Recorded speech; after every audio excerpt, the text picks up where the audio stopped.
У меня есть очень классный метод, как понять о том, что ты реально готова к беременности и хочешь ребенка.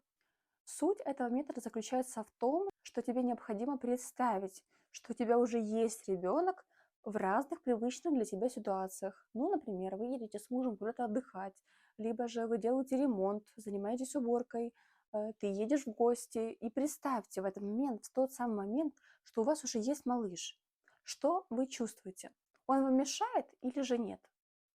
Я рекомендую проводить такую визуализацию не менее 3 месяцев. Это реально очень круто помогает паре понять, готовы ли они к детям, и вытащить наружу свои истинные глубинные желания, минуя сиюминутное настроение и гормональные всплески. Потому что от «я хочу лялечку, он такой милый, давай заведем ребеночка» до «я беру на себя ответственность взращивать психически здорового человека всю свою жизнь».